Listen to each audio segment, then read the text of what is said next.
Good afternoon, everyone. Welcome to this Center for Public Health and Human Rights Zoom webinar. This is our fall meeting, and this session today will be together for an hour to talk about COVID-19, the pandemic we're all living through together, and its human rights implications. And you're going to hear from a number of our center faculty who have been working on different aspects of this, and also a guest speaker, Julia Marcus. So I will introduce everybody as we go along, and we'll just give folks a moment or two to join. I see people are still joining. Let me just make a few housekeeping comments before we get started. So first of all, if you have questions or comments for any of the presenters, please do put those in the chat, and Jenny Jun, our center coordinator, and myself will be monitoring the chat. We're going to ask people to hold off on the Q&A until we get through the presentations, but we will try and get to your questions. And then at the end of the presentations, we'll also go into more of a full mode where we can all see each other. As for now, while we're doing the presentations, you'll only see the speakers one at a time. So I see we're about 2 minutes out, and we have a number of participants, so that's great. I think we'll give it 1 more minute, and then I'll begin my kind of opening framing comments. I have to say, it's been an extraordinary year for our Center for Public Health and Human Rights, and I can't really think of another pandemic since the HIV pandemic, which was the first one in my career, where the human rights issues and concerns have been so immediately explicit, so profound, and have had such a profound impact on countries' positive responses to COVID and also failures to respond to COVID. So the human rights dimensions of this pandemic are really vitally important for us to explore and to understand.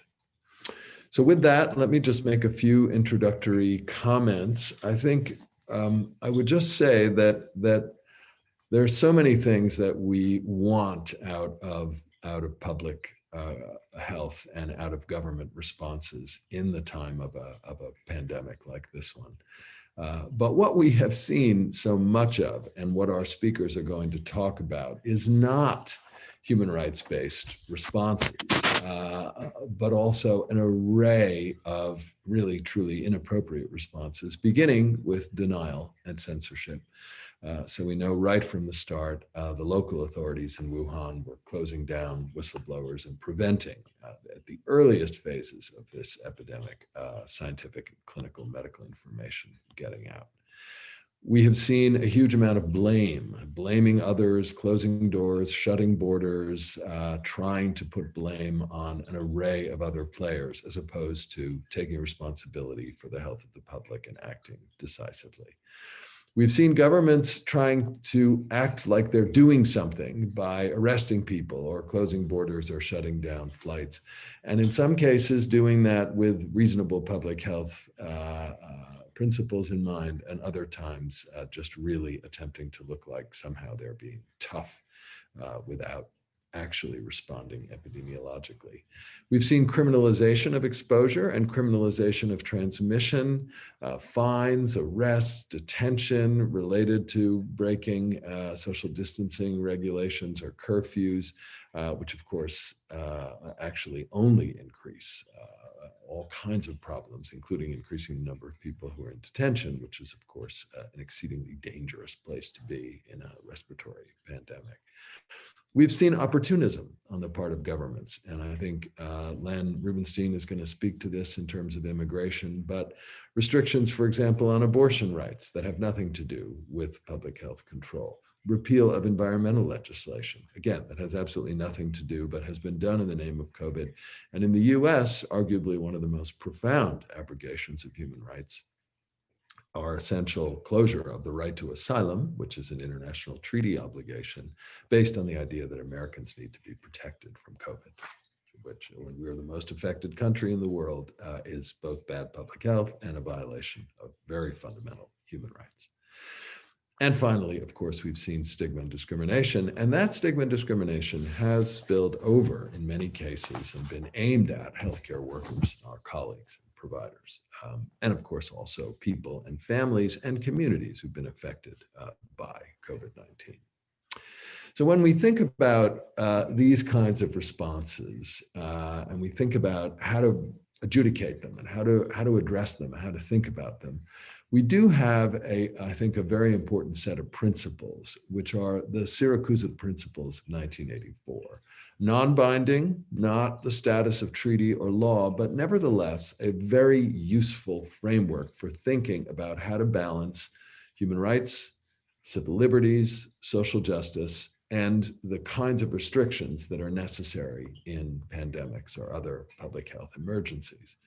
And these actually came out of a time in response to the abuse of emergency laws in many countries. So the Syracuse Principles are not so many, but they are very fundamental. And the first is that whatever restrictions there are going to be, like curfews, like mask wearing mandates, like social distancing, they should be provided for and carried out in accordance with the law. They should be lawful. Secondly, they should be directed toward a legitimate objective of general interest. So repeal of environmental laws in response to a respiratory pathogen is not a legitimate objective, right? Nevertheless, it's happened.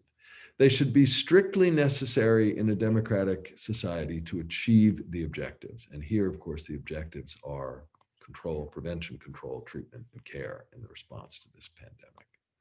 They should be the least intrusive and the least restrictive to achieve the objective. So that's very fundamental.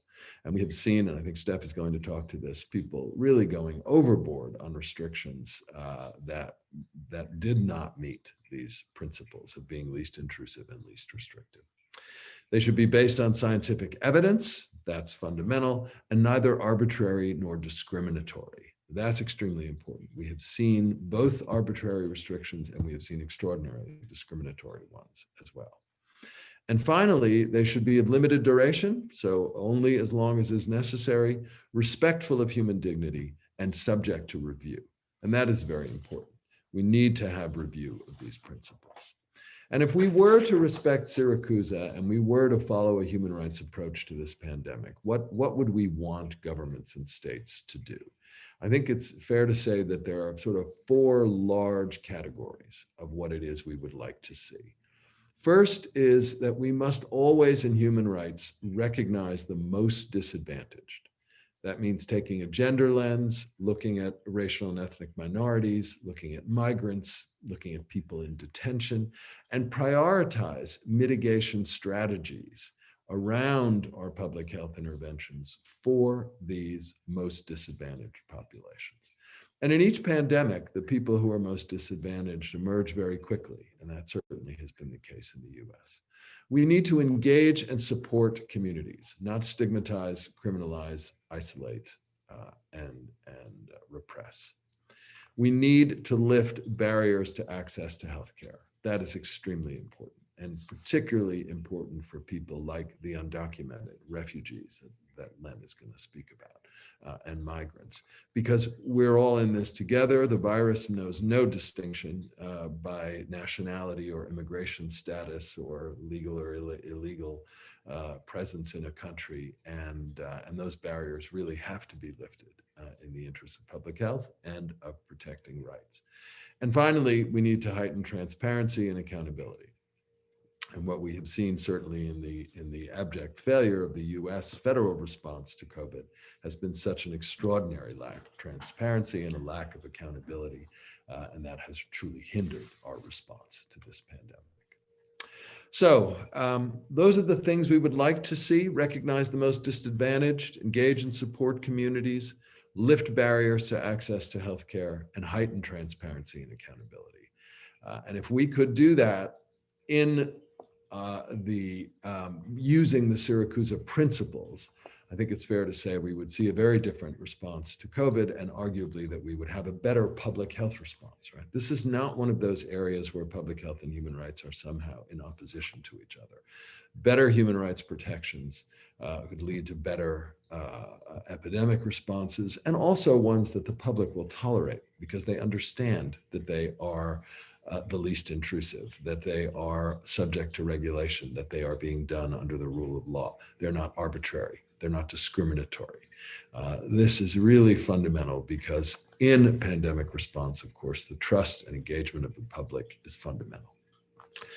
So that is all I want to say by way of introduction. And then it is my great pleasure to introduce our first speaker in this session, Dr. Michele Decker, who is the head of our program in the Center for Public Health and Human Rights in Women's Health and Rights. And I'm delighted to say, if others don't already know, you may have seen the invitation to her establishment as the first Bloomberg American Health Initiative professor in violence. So Michele has really been a leader in this area, and she is going to talk to us about COVID-19 and the related pandemic of gender-based violence. Michele? Wonderful. Thank you so much. It's just such an important time. Thank you so much for convening this. And it's just so important to take note of our public health and human rights principles and really be part of this conversation. So what I'm going to do today is just in my couple minutes here is really kind of center this on the women's health and rights in the COVID era. And touch on both some of the structure of what we're seeing as well as specifically some of the implications for GBV, because this has been one of the many things that's been coming up. So let's talk a little bit about where we are. I think when we think about COVID right now for women's health and rights, for public health and human rights in many domains, what we're seeing really is situational risk adding to underlying inequities and epidemics. And so what are those? Those are economic inequities. We've got the gender pay gap. We've got the racial ethnic pay gap. And we see that for sort of the binary men and women. We see that for gender norms, gender identities as well. We also see just profound gender-based violence, partner violence, sexual violence. And we see as well police harassment and mistreatment affecting those most marginalized. And again, when we think about the impacts of this globally, it's really important for us to note that these epidemics were ongoing prior to COVID, right? And COVID, some of the constraints of COVID have added and amplified that to some extent. We also see certainly for reproductive health and rights and we see that stigma and again, those strict gender norms really impede access to SRH services. And that is, again, amplified when we layer in curfew restrictions, when we layer in mobility restrictions, when we layer in some of the added criminalization that we're seeing. So very specifically to GBV, because this has again been sort of a centerpiece of the sort of the global outcry and concern for women's health and rights in the COVID era. Just to articulate a couple of pieces within this, certainly that isolation impact and social and economic disruption really amplifies the risk for violence. We see that in the gender wage gap, again, amplifying dependence potentially on abusive partners. We see that where social and economic disruptions are existing, we see that this can amplify stress and enable conflict. We've seen that in humanitarian settings. We can learn from other pandemics and other disasters about what is the impact of economic security, insecurity, and again, sort of that conflict over protective measures and prevention. One of the things that's unique to the COVID mitigation measures, particularly around the stay-at-home orders, constraints on mobility, we see that those orders can create more time and also more isolated time at home with potential abusers, whether those are partners, other family members, etc. When you add firearms into the mix and alcohol into the mix, this can become ever more severe and even fatal. And there are also fewer opportunities, of course, to leave the home to create that space. And you see that there's a reduction in those buffers that can really de-escalate situations of abuse. So this is very problematic. We also see that in the context of amplified risk, there are constraints on accessing support services. Those are going to be limitations on privacy. Where we have partner presence in the home and household presence in the home, it can be a lot harder to contact service providers. We also see that survivors, and we've seen this play out in emergency departments and other types of care seeking, survivors are afraid of the risk to themselves and others of leaving the home to potentially get those support services. So this is, again, constraining our ability to provide that social support, safety planning, as well as economic mitigation. Where our in-person services are closed, first of all, obviously just the basic IPV outreach and support services, but additionally, some of our other places where we know survivors contact support services and may have otherwise received screening, resource referral, etc. One of the things that we've been hearing a lot about, and I want to touch on it, just is sort of, just the interest in sort of those metrics on call volume to support services. Just a reminder that it's a very tricky indicator. In some senses, we're seeing increased call volume, but in other places, we're seeing a reduced call volume. And that's actually a very concerning indicator in the sense that it may be reflecting gaps in knowledge, it may be the closure of schools and clinics. And we know, certainly anecdotally here in the Baltimore area, that the call volume hasn't changed as much, but the severity of cases that are coming through the hotlines is just tremendously amplified. So just sort of as we think about the epi component of this, we want to really be thinking very thoughtfully about what these metrics really mean. So I'm going to take us to Nairobi, where we've been implementing a prospective study on the gendered impact of COVID-19 among adolescents and young adults. This is a follow-up to a baseline survey that we ran about a year ago. And so we had a cohort of youth, 15 to 24, that we were able to follow via phone. Obviously, Nairobi is incredibly well connected via mobile supports. And so we we actually just finished up our data collection, so I'll give you some preliminary indicators on that. And we're tracking people over time using this mini survey as well. And as well, some qualitative components on this. What's interesting about Nairobi, of course, is that actually going forward, we're going to be tracking their recovery, the bounce back, and what that really looks like, how well they're able to bounce back from this disruption. So just a couple of points on GBV, and we engaged both men and women in this study. What we're hearing from the youth, both qualitatively and quantitatively from the men, really echoes what we're hearing in the news media, which is risks for police violence, police harassment, brutality, under the guise of curfew violations, under the guise of not wearing masks, under the guise of sort of these mobility restrictions. So that seems to be their primary safety issue. And then on the women's side, they're really articulating, again, what's the impact of these mobility restrictions? And so suddenly maybe you're out with somebody, but suddenly it's past curfew, you can't leave the house, and now you're trapped with someone. And this isn't a dating relationship or in a cohabitating situation. So it's really important for us to be thinking about youth in this setting. Just a couple of points from our quantitative. It's really the public safety. We were a little surprised about this. It's really the public safety issue for both men and women in the survey. By contrast, homes were feeling safer for both men and women. You see that about 31% of men were experiencing, again, those police interactions over curfew compliance.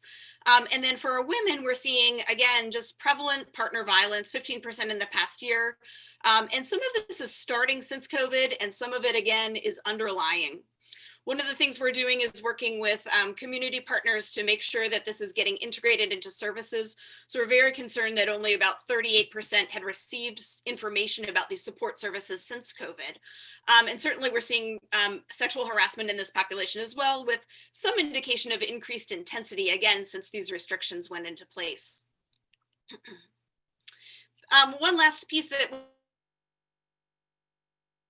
been hearing about this extensively in the news media is that economic reliance on transactional partnerships where there can be power imbalances around social dynamics, economic dynamics, and some safety risks.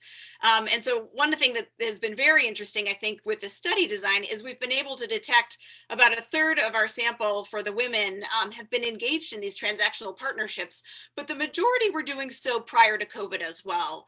What's changed is the dependence on that exchange. And that's really increasing for about half of the women that are involved. And you can see just qualitatively the impact of COVID-19 on the economy, and then the transfer of money, particularly where, again, you've got that gender-based economic disparity. So just a couple of last points when we're thinking about integrating GBV in the COVID pandemic preparedness and acute response and long-term response. We want to be really thinking, first and foremost, when we're thinking about preparedness, this does require us to address disparities, gender, race, race, ethnicity in terms of those disparities. And certainly when we've got our COVID support sites, these are opportunities to, again, just disseminate GBV support information. We can do that at food distribution sites, at school services, at testing sites. Always we're thinking about that survivor-centered care, non-judgmental and non-stigmatizing language. And certainly there's a tremendous rise in SMS-based services. And this is something that's really important to let people know about because it allows them to access, again, that safety in a way that's very discreet and doesn't sort of compromise their anonymity and confidentiality. So these are just a couple of key points, I think, in terms of what we're seeing. Want to provide, again, sort of that evidence-based response on GBV in this era, this COVID era, and be thinking about how can we build back better and how can we center human rights in this response. So thanks. Well, thank you, Michele. And that's so striking that really the security threats were even more prominent than the household threats. I think that really speaks to, again, not commensurate with Syracusa, right? Beating people up is not a public health response. Exactly. So our next presenter is Len Rubenstein, and Len is in our department, a professor of the practice of public health. He's been a valued, distinguished member of our center for more than a decade now. He's a lawyer by training. He was the president of Physicians for Human Rights for many years, and then came to Hopkins now in 2009, and I think remains our only human rights lawyer in the Department of Epidemiology. And he also is jointly appointed in the Berman Bioethics Institute and in the Center for Humanitarian Health. And Len is going to speak to us about COVID-19 and the issues with refugees and displacement. So Len, please. Len, you're muted.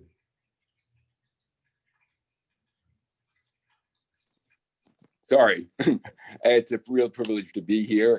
And it's so important to talk about these issues because this is both a public health crisis, a global health crisis, but also a human rights crisis. And I will be picking up on some of what Michele just talked about, because what we're seeing in the world is a vast increase in violence and repression, fueled in part by xenophobic populism. Some of it is connected directly to the pandemic, as Michele indicated, in terms of lockdowns and violent enforcement, but also more broadly, just to give you an idea, just this week, 12 protesters were murdered in Nigeria. The economic crisis from COVID in Nigeria, combined with the brutality of a particular police force, led to demonstrations and led to these horrific killings. I'll show you a few slides. I'm going to talk about three different things. The first is security force violence. If you look at this slide, you compare pre-COVID violence with post-COVID violence. The blue line is the pre-COVID and the orange is the post-COVID. And these are different kinds of armed groups, security forces, and other forces, militias. The only one with a significant increase in violence since COVID is state security forces. You see on the far right, the UAG is unknown armed groups. That's actually decreased, and most have stayed the same. So Jenny, can you go to the next slide? And you can see in Uganda, for example, there's been a 180% increase in violence against civilians in Uganda by state security forces.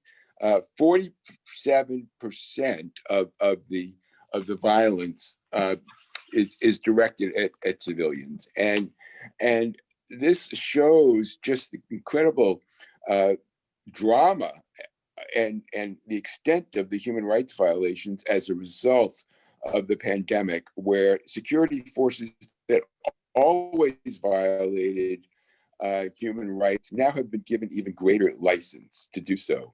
Next slide, Jenny.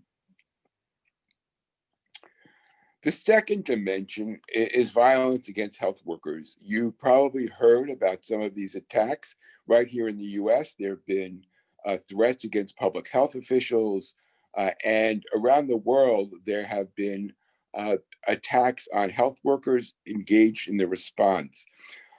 On this slide, in the green is the attacks on health workers in the context of COVID.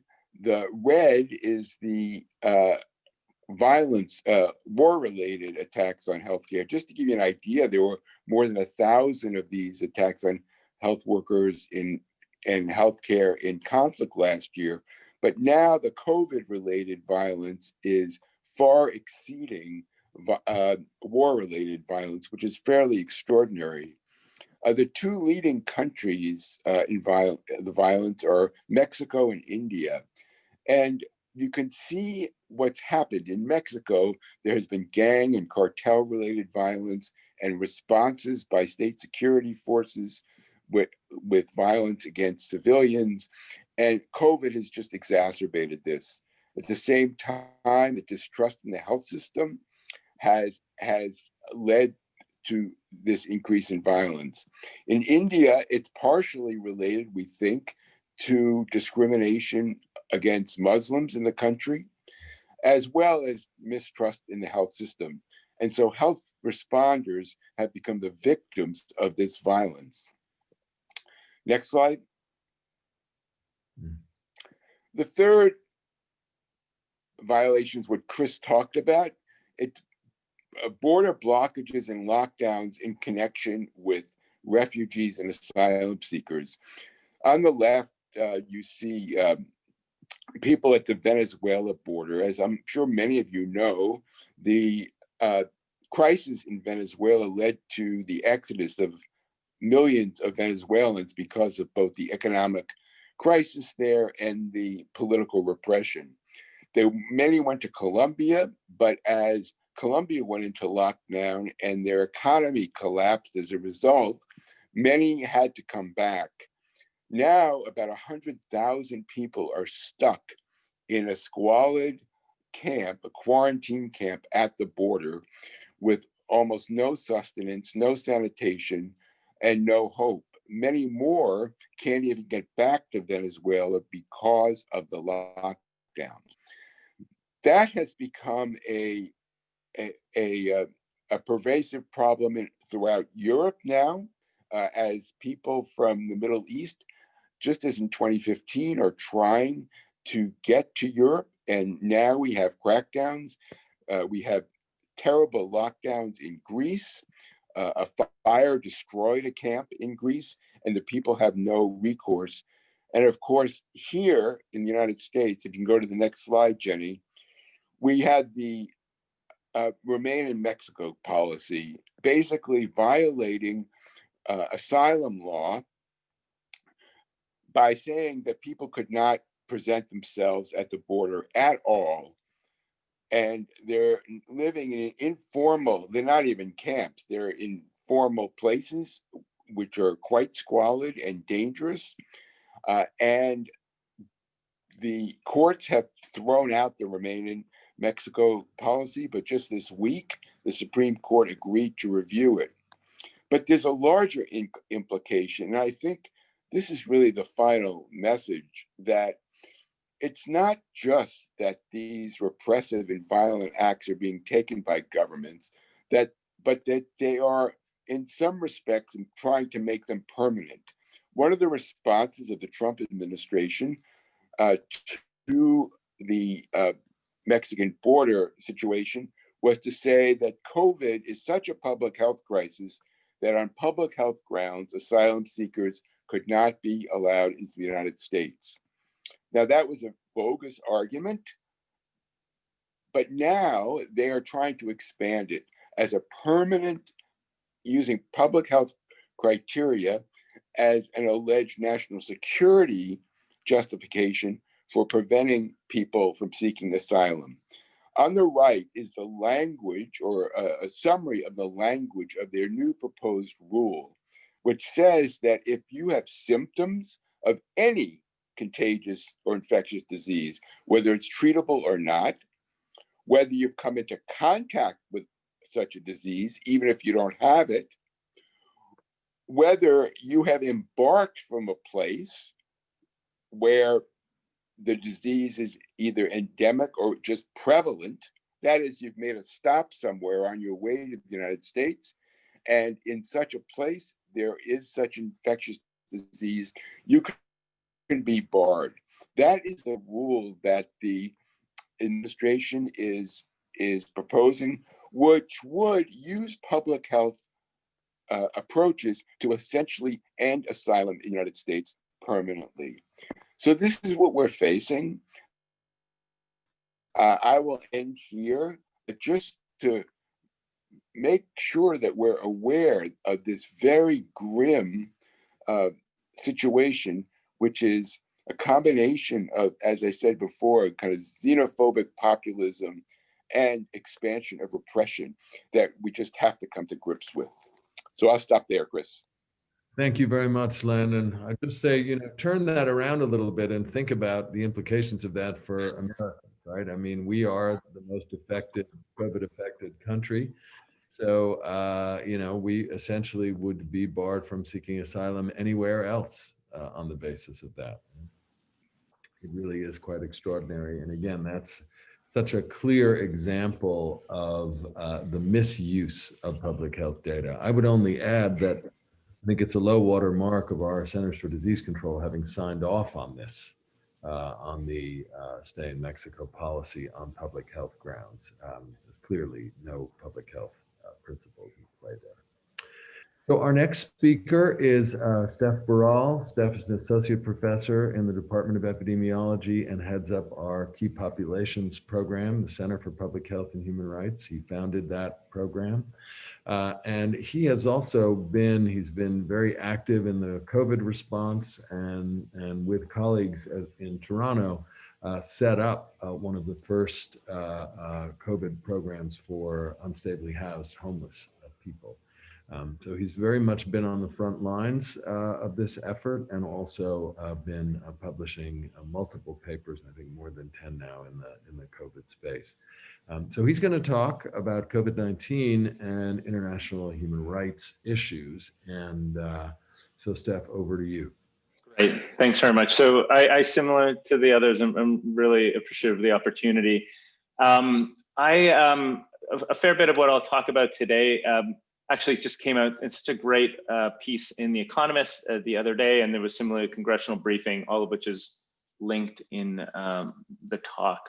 So as an outline, I'm going to go through very briefly, and it already builds actually on what Chris and Michele and Len talked about, the International Bill of Rights and what human rights, like what we're allowed to do functionally during emergencies. I'm going to give some very quick country examples, incredibly quickly: Hungary, Nigeria, Colombia, China, New Zealand, Australia, and United States. I'll talk a little bit about what we've seen in terms of governance and freedom of the press, and then some thoughts moving forward.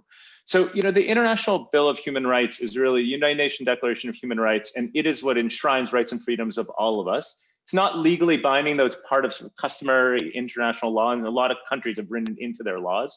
There's also the ICCPR, which was signed in '66, but it is really, is what talks about the right to life, freedom of religion, freedom of speech, freedom to assemble, electoral rights, the right to due process and a fair trial.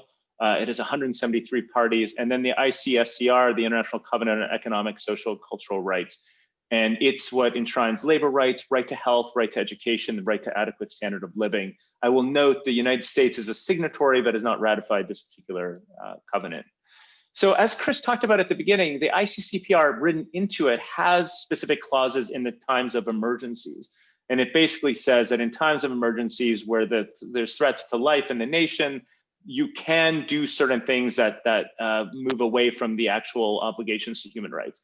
But as Chris also said, it must be strictly required to focus on protecting public health. It should be limited in duration and geographic coverage.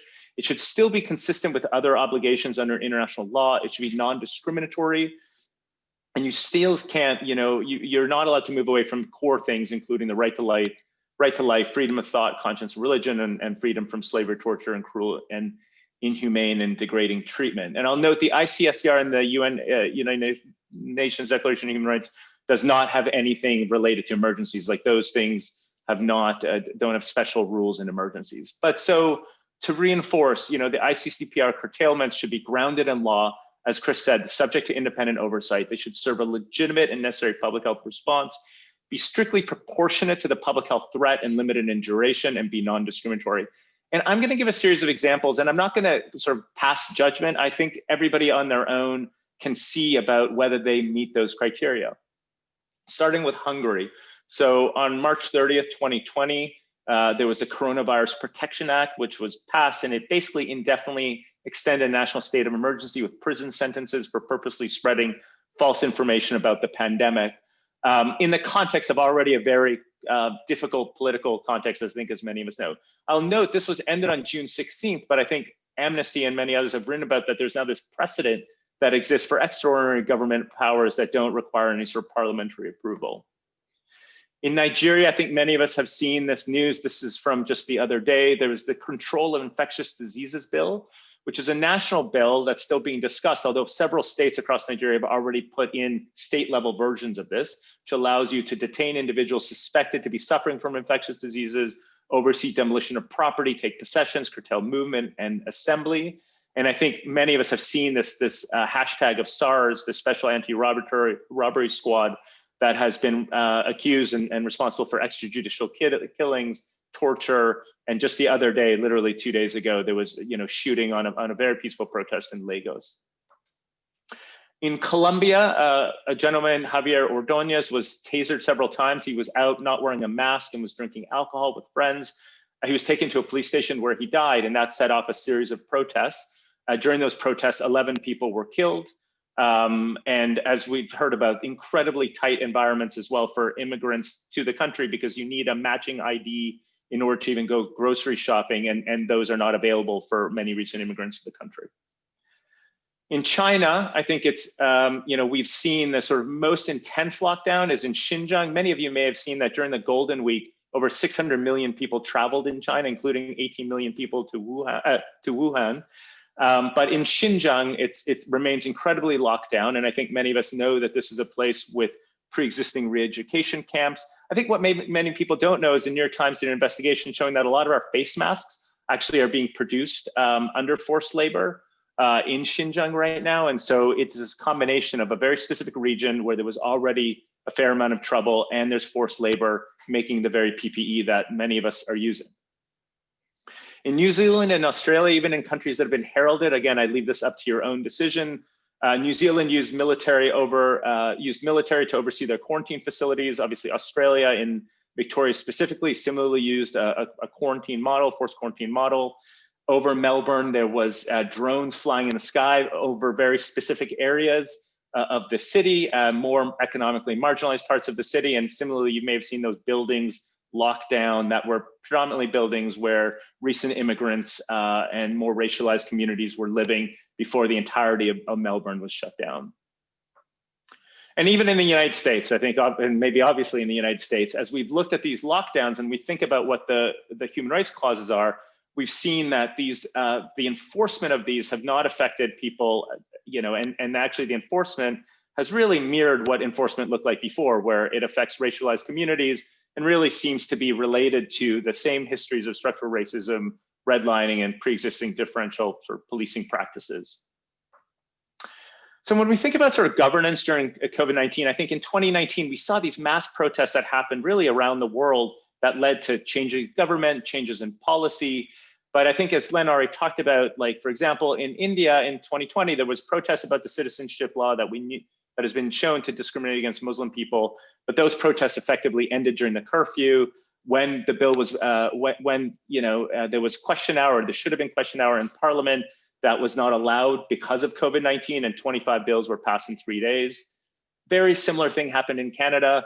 Our Prime Minister prorogued Parliament in the context of one of our biggest scandals in many years, didn't allow discussion about it, again, in using COVID-19 and the ability to safely have those discussions. In terms of freedom of the press, Reporters Without Borders noted in April that 38 countries were already using COVID-19 to harass media. It's now estimated to be 91 countries as of October. Nicaragua banned any news that causes alarm, fear, or anxiety, very similar to the tone that we've heard our own president speak about. El Salvador relaunched a state television outlet and purged 70 journalists. And in Zimbabwe, there's charges of up to 20 years in prison for false information about an official or anything that impedes the COVID-19 response. And 2 journalists were arrested trying to visit opposition activists, including a member of parliament, who've been abducted, tortured, and forced to drink urine. So these are already sort of being used. So overall, Freedom House did a study and showed that really across the world, there's been decline in the quality of democracy and the human rights, and the only one where that has improved is Malawi, which is great, but it is in the sea of red really around the world, and no geographical, nothing obviously geographical here, it really is global. So I think just a few thoughts about moving forward. I mean, all of us want to balance public health and human rights. That is the very thing that our center intends to do. And we can do that more passively, where we just respect people's human rights.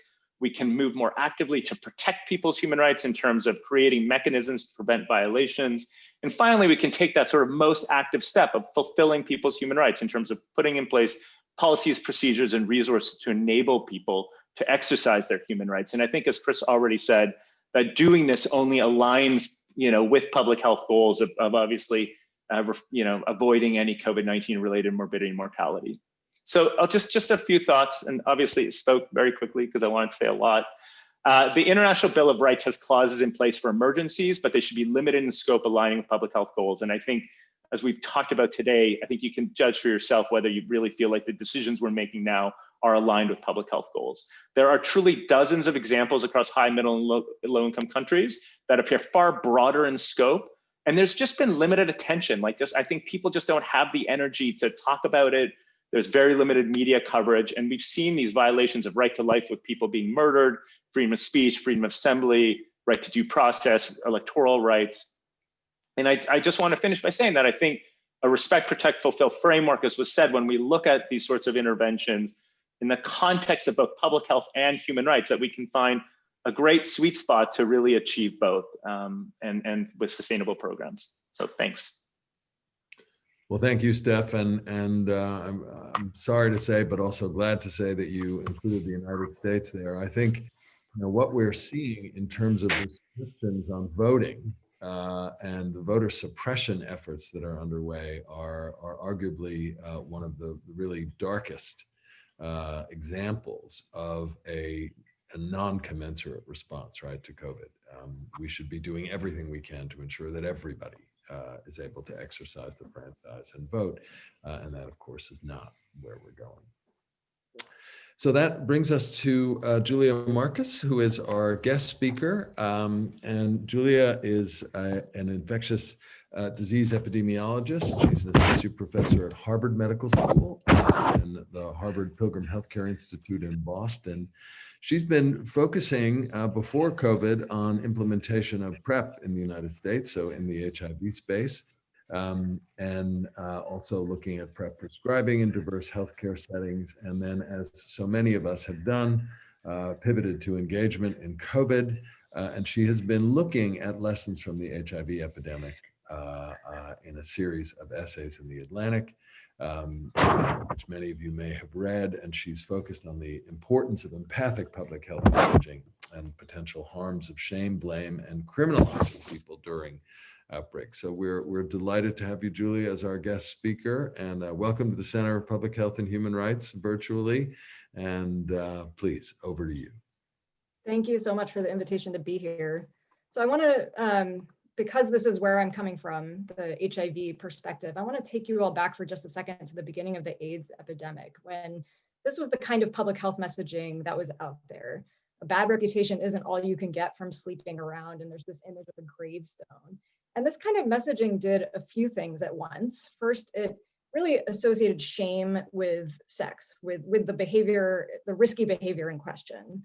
It also leveraged fear and associated with sickness and death with sex. And finally, this was not safer sex messaging. This was actually anti-sex messaging. And I think we've seen some of these same themes come up during COVID, this kind of shaming, blaming people for their behavior, and then ultimately criminalization and punishment. And what ended up happening with HIV prevention and public health messaging and policies around HIV was we moved more toward a harm reduction approach. And I want to start by first defining harm reduction in its truest sense, which is policies and practices that aim to minimize negative health, social, and legal impacts associated with drug use, drug policies, and drug laws. The focus is on positive change and working with people without judgment, coercion, or discrimination. Abstinence is not required as a precondition of support, and this is a model that's really grounded in justice and human rights. So I want to kind of define abstinence-only approaches in opposition to harm reduction, and then give you some examples from what we're seeing during the COVID pandemic and ways that I think a harm reduction framework can help guide a more humane response. So first, when we think about risk in an abstinence-only framework, we tend to think of risk as binary. Things are either safe or unsafe. Whereas in a harm reduction framework, we tend to think of risk as a spectrum. And that's actually what risk is, right? Risk is not binary. And when we think of risk as a spectrum, it gives us this opportunity to think about positive changes where we inch toward a lower risk part of the spectrum without requiring abstinence or risk elimination, which may not be possible in most cases. Drivers of risk in an abstinence-only framework tend to be at the individual level. We think about risk as being driven by personal choice. In the harm reduction framework, we think about context, and it's not just context for decision making, but also context that drives risk. And that actually draws our attention to the real drivers of risk, which tend to be much broader than personal choice and include structural inequities and socioeconomic factors and other factors that others have highlighted today. High-risk behavior in the abstinence-only approach tends to be framed as a personal failure. If it's a personal choice, then it must be a personal failure when we engage in risk behavior. And if you take anything from what I say today, it's this, which is that in a harm reduction framework, high-risk behavior is framed as an unmet need. And once we frame high-risk behavior as an unmet need, that fundamentally changes everything about our messaging and our policies in response. When we take an approach that shames, blames, and punishes, we do nothing to address the underlying unmet need. In the abstinence-only framework, because we're thinking about risk as a personal choice and a personal failure, our messaging tends to be moralistic, shame-inducing, and perpetuates stigma that, at least in the case of the HIV epidemic, we are still struggling to fight today. In contrast, in the harm reduction framework, because we're thinking about that unmet need, our messaging tends to be much more compassionate. And then finally, we tend to punish in the abstinence-only model. Our response is punitive. If people are making bad choices and they're bad people, then the response must be to punish them.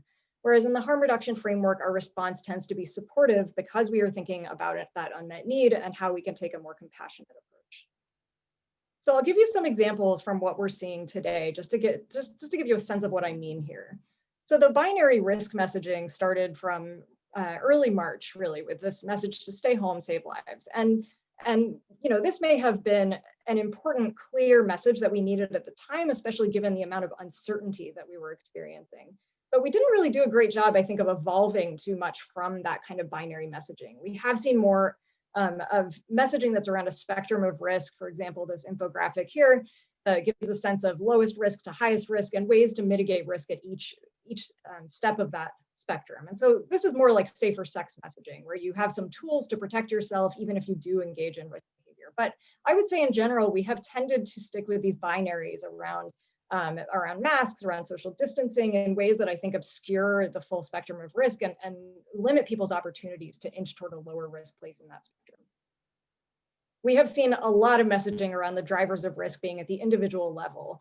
And every time you see the phrase personal responsibility, let it raise a red flag for you. There's this idea that if we socially distance, wear a mask, avoid crowds, and wash our hands, this would all be over in 4 to 6 weeks. But when you really look at what's going on and the context, the context constrains people's ability to do those things. This is a study that looked at changes in subway use by income in New York City in March during stay-at-home orders. And of course, those with higher income were much more able to limit their movement and work from home. And that kind of context is what's really driving the pandemic. And so relying on personal responsibility is both ineffective and also distracts from the governmental responsibility to protect people who have no choice but to be exposed. So much moralistic messaging in this pandemic. And I'm going to give a few quick examples from Twitter, from health professionals on Twitter who have tens or even hundreds of thousands of followers. And this is specifically around masks, but we've seen it around all kinds of risk behavior. I think mask wearing at this press conference is a reasonable litmus test for whether or not you're a callous moron. Just ran 4 miles in a KN95 mask and I'm not hypoxic. You know why? Because I'm a goddamn American and real Americans don't whine like a bunch of little snowflakes. Can you imagine being so insecure that wearing a mask for a little while was a threat to your masculinity? And so I want to say first that this kind of frustration and anger is totally understandable. And I think it's also especially, it's amplified in this context of politicization where there's really a lack of understanding of, you know, why can't you just do this thing? It's so easy.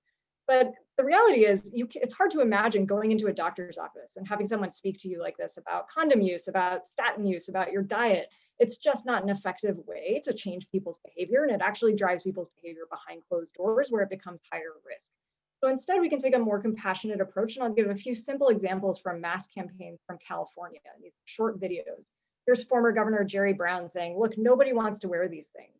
And this is such a small thing to add, right? To say, you don't want to do it, I don't want to do it, I get it. And it makes a huge difference. Instead of saying, this is so easy, stop whining, it acknowledges, nobody wants to do this, but here's why we're asking you to do it anyway. They acknowledge the ways that masks impede social interaction at a time when people are starved for social connection. They talk about hidden smiles, about muffled laughs, and they even talk about inconveniences like fogged glasses.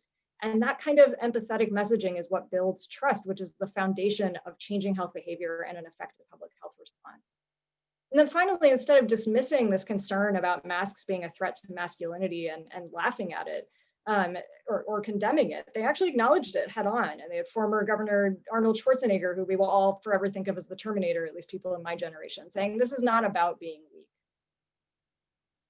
High risk behavior as a personal failure, I think this has really come up around the ways that we have talked about people partying in the pandemic and how that's driving driving the surge in new cases. And we see this especially on college campuses where, we have a community of young people who are especially easy to punish. Last night's selfish and reckless behavior, this was one of many emails that have been sent out by universities to students to condemn them, in this case, condemn them for gathering outdoors, in fact. And also just the beach shaming. So many articles about, the dire increase in cases, and the photo associated with these articles is so often, or at least in the summer, a beach photo, which, beaches are not zero risk for gathering, but they're probably one of the lowest risk places that people will gather. And here's Mayor Lori Lightfoot in Chicago saying, I'm going to shut down the beaches if you keep doing this. And in fact, she did send in the police to barricade the beach while the restaurant next door remained open. Instead, we've seen some universities take more of a harm reduction approach where they've said, look, we understand you need to socialize, you are human beings, and we are going to give you a safer place to do that that's appealing. And here in Toronto, a parking lot that was transformed into a beer garden in a neighborhood where people lack private outdoor space. And yes, there's a hierarchy of needs, and we're not talking about basic survival needs here, but in fact, humans do need to interact and they do need to socialize. And those pleasures are actually what are going to build resilience and get us through this pandemic, and they are worth supporting. And then finally, the punitive response, and others have really touched on this much more. We've seen the ways that this kind of policing really drives inequities, and it's no accident that the man in this video is a Black man. And instead, what we can do is acknowledge what those unmet needs are that are preventing people from doing the things we're asking them to do, like social distance, and try to meet those needs, give them places where they can safely isolate outside of their multi-generational households, give travelers places to quarantine. So just some key points here. An abstinence-only approach to COVID-19 promotes shame, blame, and punishment, just like it did for HIV. And the result is unscientific, moralistic, and counterproductive messaging and policies. Instead, a harm reduction framework can help guide a more compassionate, pragmatic, and humane response.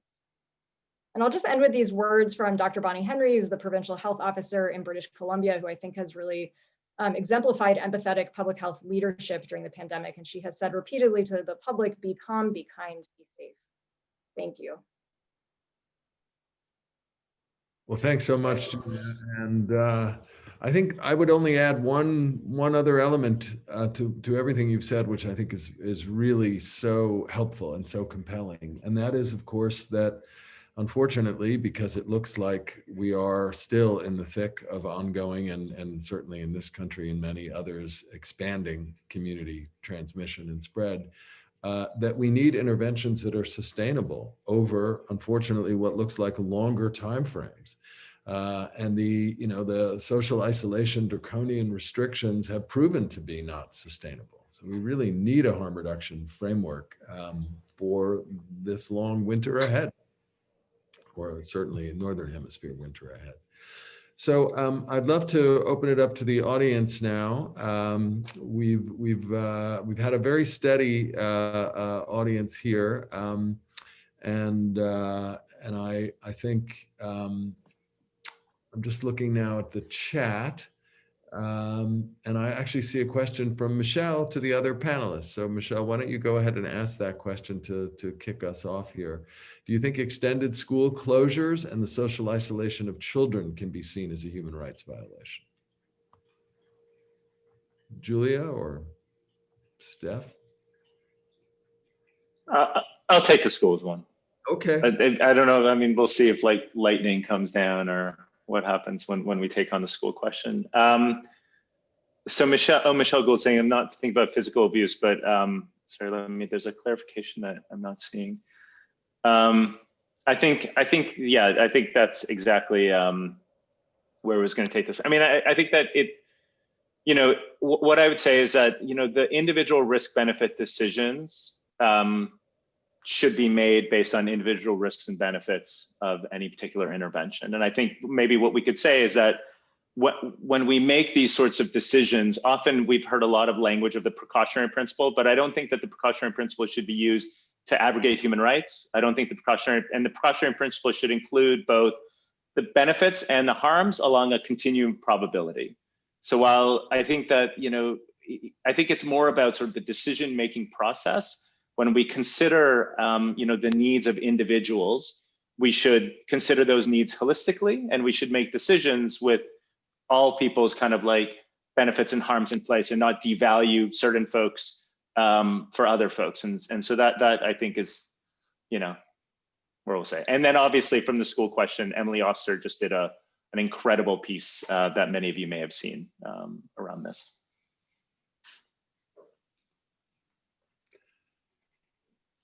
So very thoughtful questions. They're tending to be long.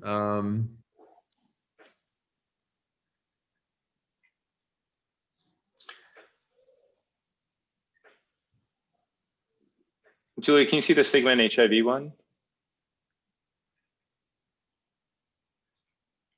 Yeah, that may be of interest.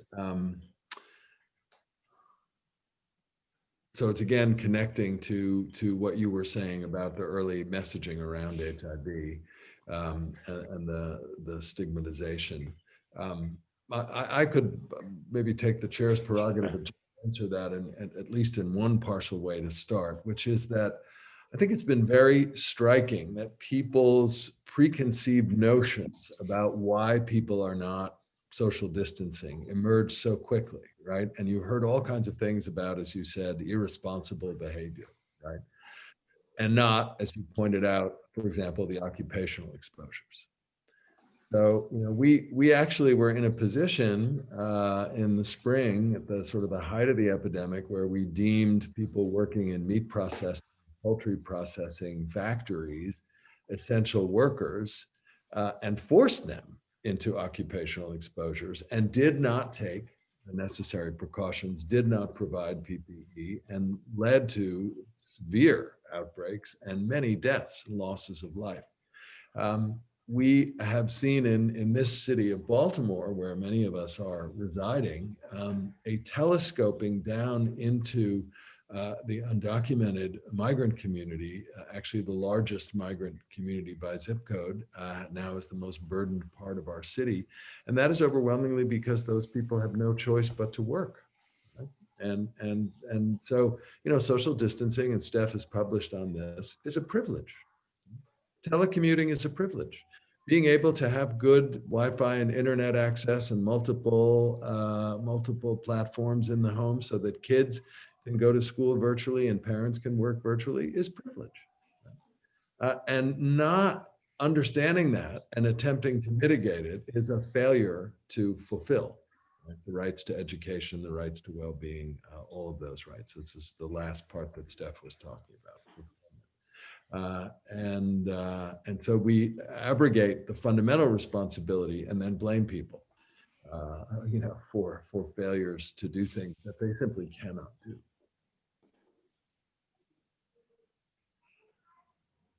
I don't know if you want to respond to that, Julia. You're muted.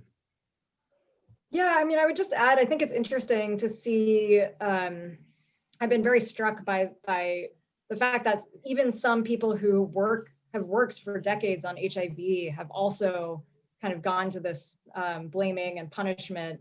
And it's taken, I think, a bit of thought and convincing to bring people back to remind them this is not what worked in HIV and it's not going to work here. And I mean, Steph and I have talked a lot about like why has that happened, and is some of it personal fear that a lot of people who work in, you know, not everybody, of course, some people work on issues that directly affect them, but many people who are working on COVID now are now working on an infectious disease that they are personally affected by in a way that they previously weren't. And how does that kind of fear drive anger and blame and shame and punishment? And it really takes some effort, I think, for some people to take a step back from that and recognize that that is not an effective approach, even if it is kind of natural to have that fear response. Mm-hmm. Yeah, no, I think that's right. And this certainly has been a pandemic that we're all in together.